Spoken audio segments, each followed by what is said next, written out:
And I know goddamn well they did not announce that during Juneteenth. Swiss Beats and Timberland are bringing back Verzuz in partnership and association with that man. What the actual fuck? Alright, you white motherfuckers, all eyes on me.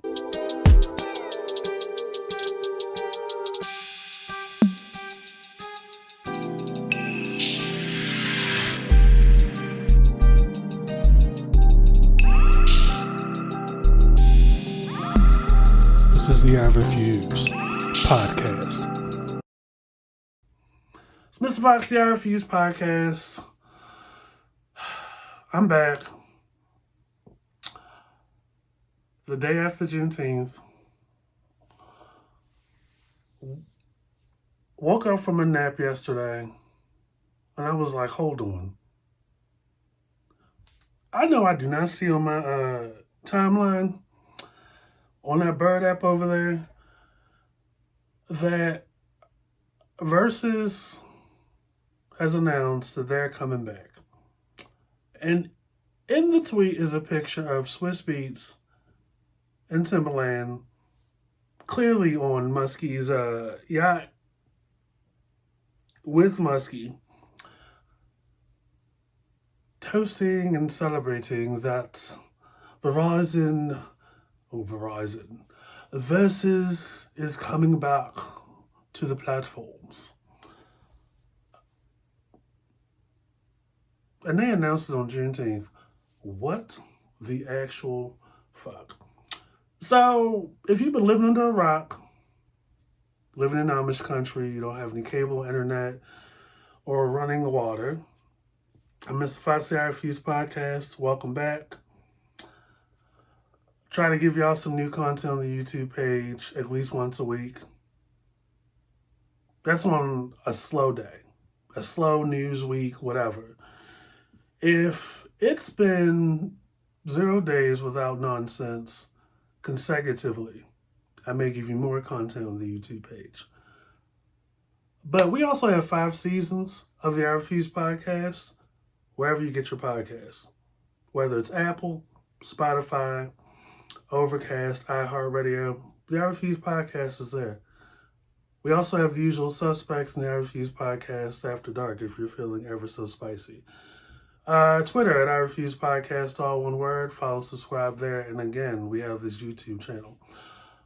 But also, if you've been living in Amish country, living without running water, cable, internet, or electricity, Verzuz, once upon a time, many, many galaxies, many light years ago, was very important at the inception of the pandemic in 2020. It was a thing on IG at first where 2 artists in similar styles or of a similar genre or have similar styles essentially go back and forth over IG Live and they just play their, songs. Started out really strong at first. We had Jill Scott and Erykah Badu. We had Earth, Wind, and Fire and the Isley Brothers. We had, who else did we have? We had Eve and Trina. We had Brandy and Monica. That damn near shut down the internet. That was the most anticipated top 2 verses, right? They've also had, Snoop Dogg, 2 Chainz versus Rick Ross, Snoop Dogg versus DMX. Then it was that really messy one with Omarion, Jeremiah, Mario, and a whole cast of dudes. And then it was Dipset and the Diplomats,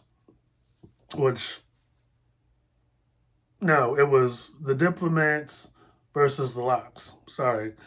Fat Joe versus Ja Rule. Um, it started to like fizzle out.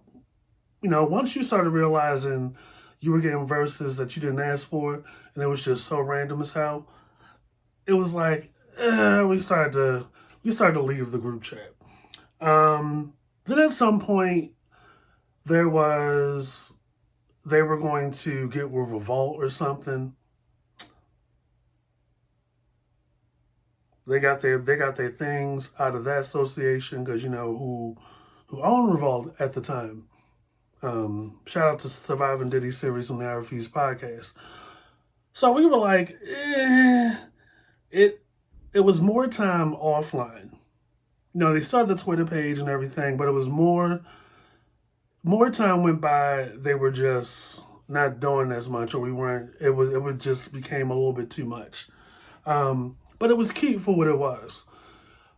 They started to open up outside. Businesses started coming back. Venues started having concerts. We no longer needed verses, right? So here we are going into our 5th season of the pandemic. The Panasonic, as I like to call it, the Pandemimore, as I like to call it. We don't need verses. Verses is a speck in the rearview mirror. We don't need it. Just when we thought we could all sleep well, live our life the way that it is, they decided yesterday to send out a blast tweet to say that not only is it coming back, this versus thing, but they've also partnered with this man. So many things wrong with that, right? First thing is, too little, too late. Don't really need any more verses. Unless, and this is just me talking, unless you give us what we really want. Can you make, and I doubt it'll happen at this point because one person, you really gotta fly and search high and low for one person, and the other is not having the best relationship with her fans. If you could make the Sade versus Anita Baker happen, you could possibly get some of us to circle the block and come back to verses for a little bit.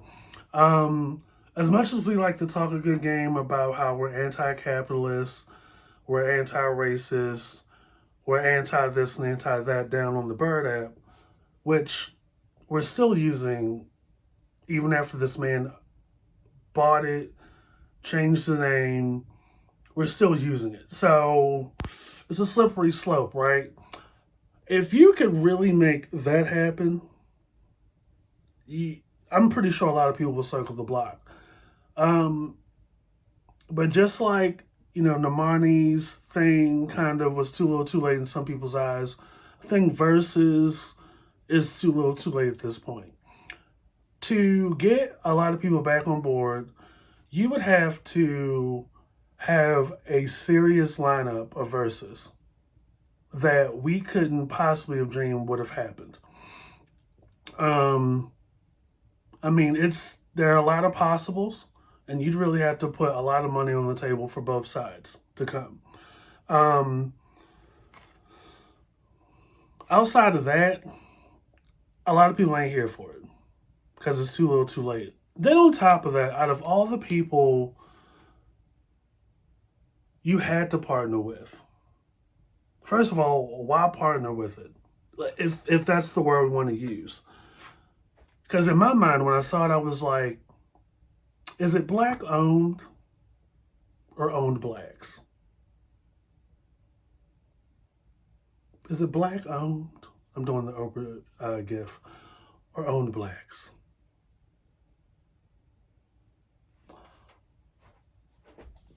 Because although I went to Towson University for my business economics administration degree, then people didn't tell me that it was necessary, still to this day, to partner with a white person, a colonizer, what have you, to bring something back that is your birth child. Because isn't IG free? Isn't YouTube free?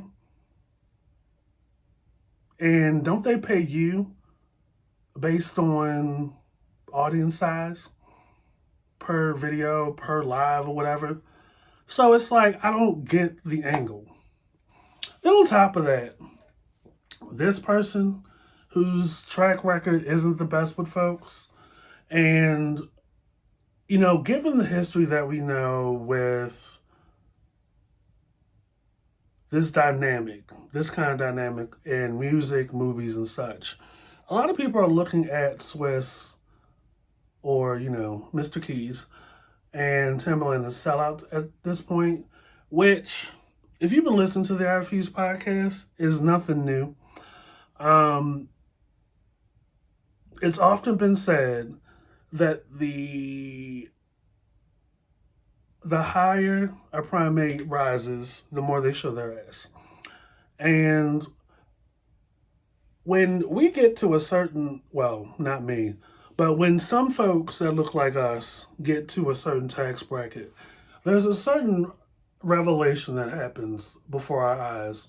Whether the person on the other side is aware or not, that they kind of aspire to be in the room and rubbing shoulders with these folks. Ha and kikiing in the room and drinking the champagne and thinking they're part of the fold, right? And from the association and being on the yachts and going to the parties for X amount of years, you start to think, okay, this particular person is brilliant. This particular person is a visionary. I'm still side-eyeing Morgan Freeman for what he said about this guy. But Morgan Freeman's pushing a particular age, but still side-eyeing him. But there's something that we start to see in people that look like us that are celebrities or of Hollywood. And given the climate, we've been side-eyeing these folks more and more. Like,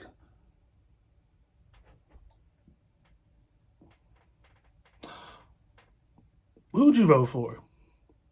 Where were you January 6th? What,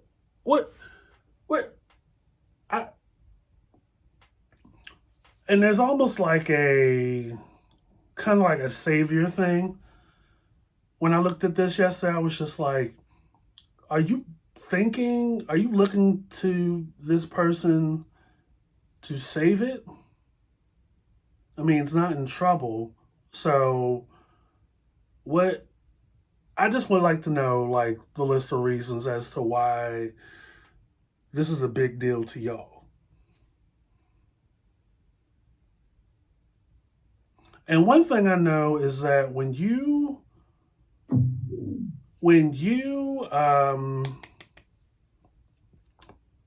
get bought out, we'll just use that word because I don't even think it's a partnership. Because one thing I know is that for the other side, the guy in the middle in the picture, this is an opportunity to acquire, buy something. The percentages may be higher in his favor. And it's great for a portfolio. This isn't something I theorize to him, something that matters. Like, they can talk a good game, but what does the fine print say? Are there words like perpetuity in it?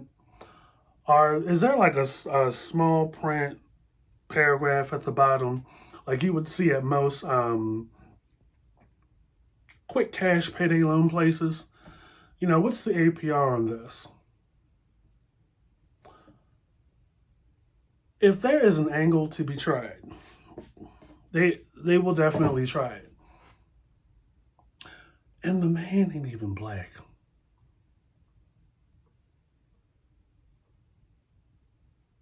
Like, sure, you can do a lot. You can do a lot with the person's money and access and stuff, but in a way, you're still owned. You're still owned. Um, but why him of all people? I, I, um, and then I thought, here you have two guys who are primarily producers and by proxy and legalities get songwriter credits on their productions, right? But most of their catalog is past hits. So it's like those residuals or, royalties, probably a little smaller now. And then you add the streaming, which isn't as high as a payout, never will be. So it's like, is this why you did it? Swiss and Timbaland? I don't know. But it's just never want to cut your nose off to spite your face. Burn your house down to keep warm. All those different kind of sayings for the sake of coming back from hiatus. For a thing we've been good without for at least 2 years.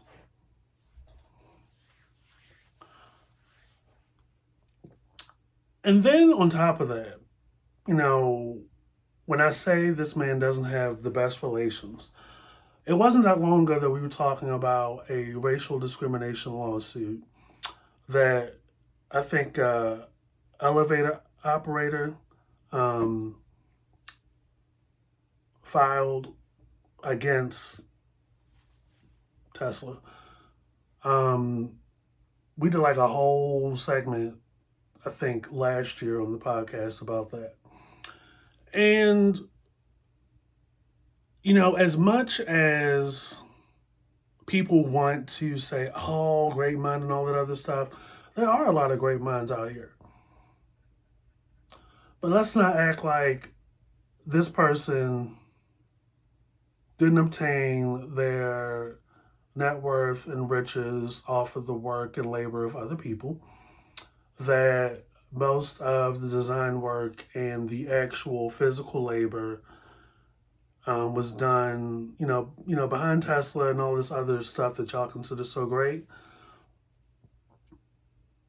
He hired people to do the work. And I mean, to a certain extent, there's nothing wrong with that.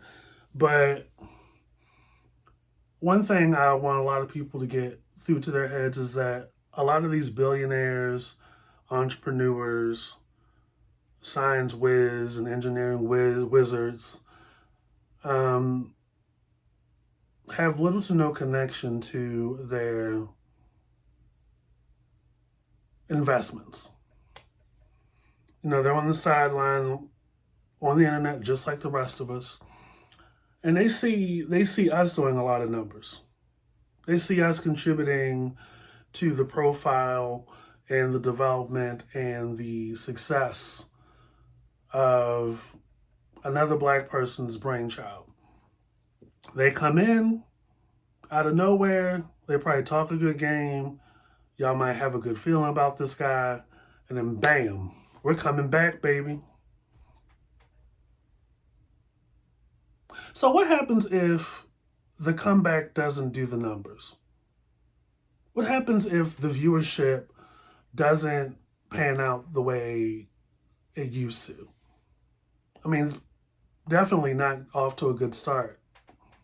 Because we all saw the announcement on the Bird app yesterday that of all the people you could have partnered with, you went with this person.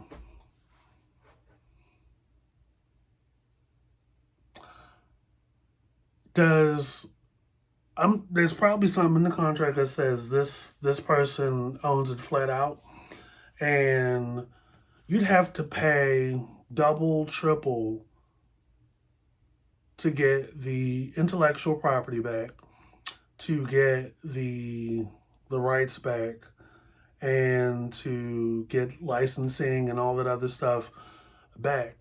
Like, you don't think that's going to be a fallout? So it's given dark days.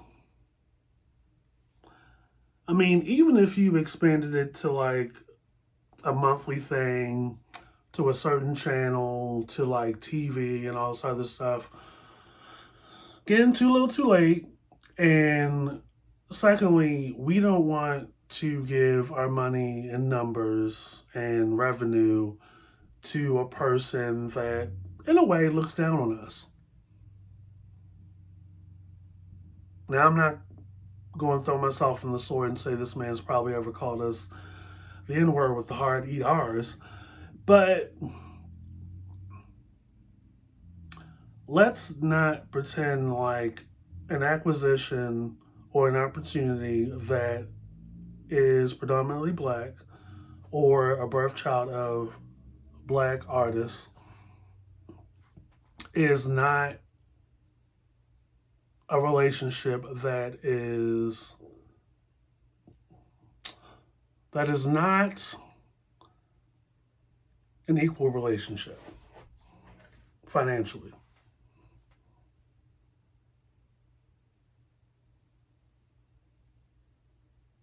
And I don't understand how two black men who come from two areas that, especially Mr. Keys, I know I'm being shady, who comes from what, New York City, New Jersey, an area that is historically known to be of it historically has a history of just being overlooked, most of New York, um, by capitalists, um, that are only in that get in on like the real estate and just would never be caught in his neighborhoods to see potential and give back or anything like that. It's even down to when they're like, these people are landlords, and while their net worth goes up, properties that they own are falling apart.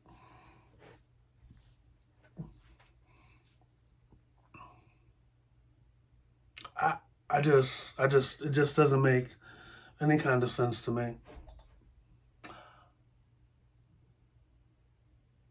But one thing remains constant is that when folks that look like us make it to a certain tax bracket, like I said, make these kind of associations, it's it's very revealing.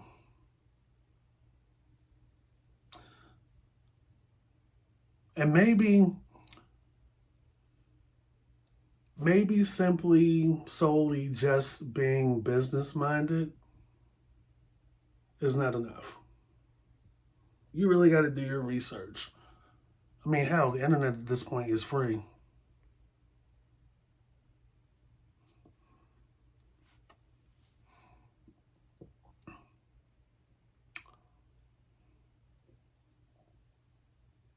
So the whole thing just kind of makes me sick.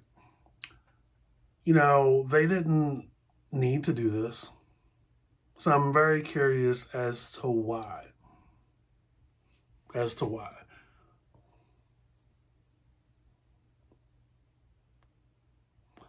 I'm gonna need Alicia to come get her husband. And I'm gonna need Timberland's wife to come get him off of that yacht, talk some sense into that man. Because I'll be damned if I go down in flames over some internet only stuff.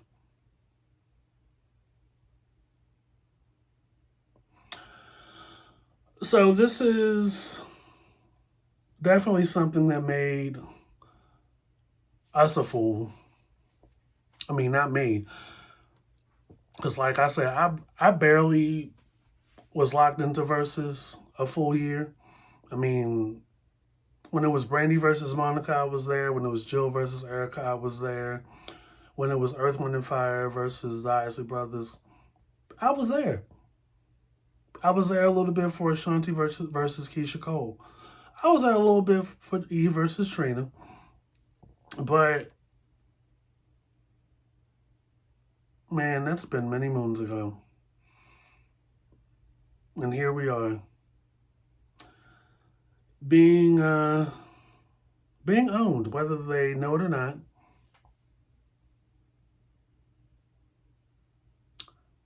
by white people. What did y'all think of Kendrick's pop-up concert yesterday? I was late to the party. I did watch it. I did watch it though. Not the full 3 hours. I'm not going to sit through 2 hours of DJ sets. I came here to look at the main event. That's how you end a feud. At this point, Aubrey can't do anything else except attempt a diss. I mean, all the others were failures. Even after he shelled out all that money to get some tea that wasn't true. Kendrick brought out J Rock, Schoolboy Q, some other folks from the gang. He brought out Dr. Dre. He played Not Like Us 6 times. At some point, the Bloods and the Crips and gays and lesbians and all those folks and California icons came out and danced in unity to it and flipped out and partied. That's how you end a concert.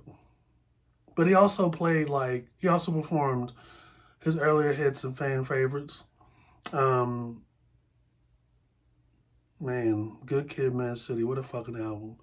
And damn, he didn't play a whole lot from To Pimp a Butterfly, but that's fine. There's really nowhere else to go from here. Drake may want to get into acting. Because let me tell you, the forum where Kendrick did the pop-up concert was flooded with people. And it was in California.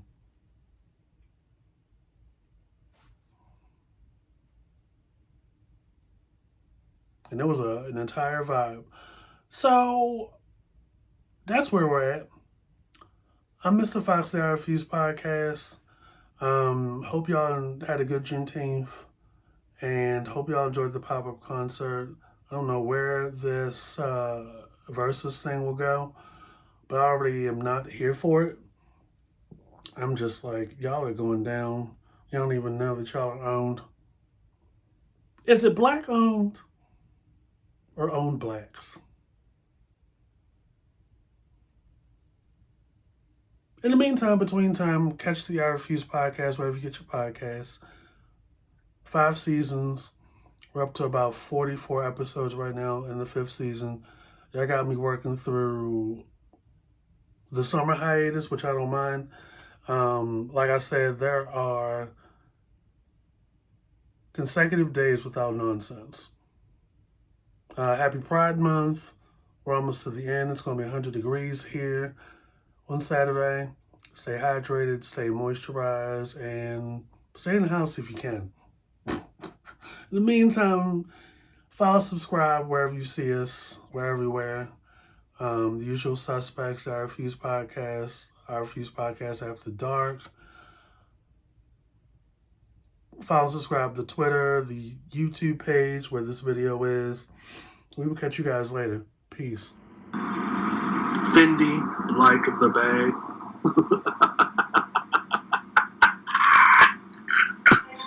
This is the I Refuse.